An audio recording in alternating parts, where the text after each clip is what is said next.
Dallas Braden does TV for the A's on NBC Sports California. 5 years in the majors, had that perfect game in 2010. Bundled up, 49 degrees, ready to go. Dallas, it's Brian Kenny. Thanks for joining us.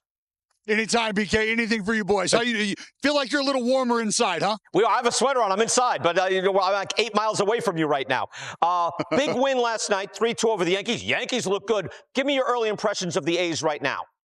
I think what you're seeing unfold right now for the Athletics is this is a season of expectation. And I think that's indicative by a couple of recent moves that we've seen. Some struggles in the starting rotation command-wise, there was a move made. Some struggles in the bullpen, there was a move made. And I think from an offensive perspective, this is everything that we expected to see, which is guys continue to mature in terms of their at-bats, in terms of their power and their patience. We know that that's a wonderful combination to have at the plate. And I think from top to bottom, that's what's present in this lineup. There's some guys who are fancied role players that have done everything that you would ask for them to do. They've contributed on all fronts, defensively, offensively. Guys at the bottom of the lineup have done a fantastic job of turning that lineup over via selfless at-bats. You got to turn it over to the big boppers at times, and we've been able to capitalize in doing so, getting big hits in big spots. So as far as I'm concerned, during this season of expectation, I think there's still a little meat left on that bone. I think there's a lot more productivity coming, but all in all right now, I think we're just starting to get comfortable, starting to hit your stride a little bit, and we talk about it, right? Over the first 30 games or so, you start to get a real feel, a real pulse for who your club is, and I like what we see so far. Dallas, a lot was like last year was like, all right, when they get to Vegas, they'll be ready. When they get to Vegas, they'll be ready. Last year looked like they might be ahead of schedule. How far away do you think they are from shooting after a wild card spot? I mean, now sounds good. Really? I think now's a really good time to arrive. Absolutely. I think especially with some openings in the division, I don't know that there's necessarily a lockdown lead horse in the American League West. I'm not going to get crazy and tell you that the Athletics are going to rattle off a division charge, but I do believe that this team has it well within their grasp to compete for a wild card spot. You don't think Seattle, without a doubt. If you'd asked me a week ago, I'd say, no, the Mariners are emerging. Most people thought that. Seattle's riding the struggle bus right now. They just dropped a series to the Texas Rangers for the first time since 2023. The series was in series play that record was 0-9 against the Rangers.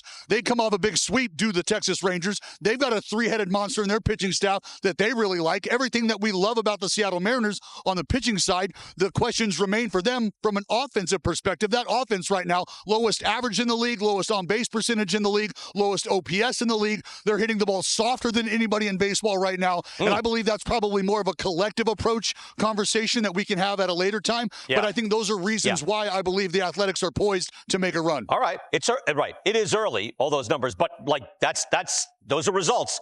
We do top 10 right now every offseason, Dallas. And I know when I had first base up there, I really thought, what am I doing with Nick Kurtz? The Shredder had him up at number 2. I couldn't quite do it. But that's with Vlad Jr., Freddie, and Bryce Harper. I put him ahead of Alonso and Olsen. How good is Nick Kurtz this year? Good to quite good, and he hasn't even began to scratch the surface on what we expect this year. Just starting to get to the ball with a little more frequency, understanding that he's starting to realize how he's being attacked, which is a little differently than he was early on. But let's remember, when he first arrived to the big leagues, BK, we didn't see that light tower power present initially. But what you did see is quality at bats, him using the entire field, which he's more than capable of doing. And I think once he starts to get comfortable again, that power will continue to surge. That's just not a switch that you turn off if your name is Nick Kurtz, and I think he's aptly placed on that list. Top 5 without a doubt. Top 3, I believe. Number 2 is a good spot. I think with Vladimir Guerrero Jr. and Freddie Freeman in that conversation, Matt Olson, who's an absolute stud on both sides of the baseball, as diligent of a worker as you're going to see in the big leagues at his craft on both sides. I think Nick Kurtz pencils in nicely at that number 2 spot. Dallas, give me your early impressions of the strike zone challenge system, what we've seen so far. Oh, boys, I can't believe I'm going to say this publicly, but I think it's going to actually help the hitters, and here's why. It's giving them an opportunity with every single pitch to continue to ingrain a tangible strike zone in their minds, right? As hitters and as pitchers, we build Rolodexes in terms of stuff, in terms of velocity, pitch shapes, how you're being attacked, and now that they're starting to really get a feel for a refined strike zone, I don't like the idea that they're going to have that Rolodex become more and more refined, really, with each and every pitch they see. Oh, I love the system, though. The system is great. And you see some calls that need to be overturned are being overturned. Well, those are the things, right? Is it's the egregious misses that I think need to be corrected. It's when we start to nitpick and we're talking 0.1, 0.01. I feel like we're putting a lot on the umpires' plates, and they're unjustly being ridiculed for missing those calls because those are great pitches that are being made that they just happen to miss because they're not robots. So many of them are so close. We're talking about a millimeter. It's ridiculous. I'm with you on that. Hey, before we go, give me something on Jorge Soler, Ronaldo Lopez. That was like a real brawl, like 1970s style. You were a pitcher on the mound. You're kind of a feisty guy. Where are you on all that?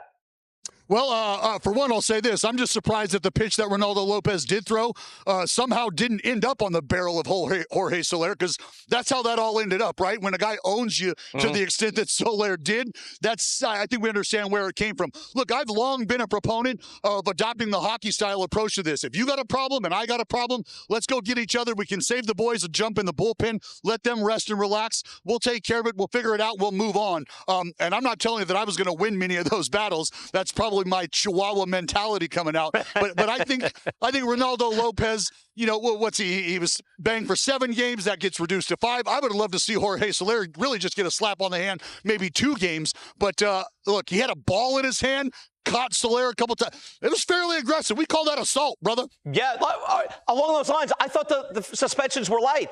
I really expected more. Now, Lopez is barely going to miss a start. I don't think he misses a start. What sense does that make? Yeah, not much, but you know what? That's the beauty of being a pitcher. Sure, I'll serve my time. I'll sit on the bench. I won't be available for the skipper. We know this. I pinch. give you 3 games. It's like 0. If you're a pitcher, I give you 3 games. It's 0 games. I think we're on the same page where there's a certain honesty to it. Like, we're going to settle this now. There are repercussions for you throwing a baseball at my head. At the same time, the league needs to disincentivize it, right?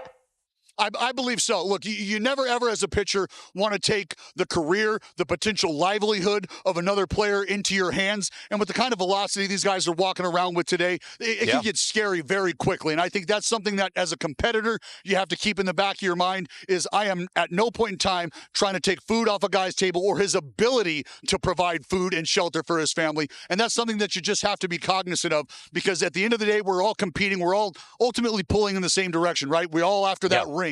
And I think you got to keep that in mind. Even the Chihuahuas are getting after it. That's right. I like that Chihuahua mentality. Dallas, a pleasure talking to you. Stay warm. Enjoy the game today. You take care. I'll try, boys. Thanks, BK. Good to see you.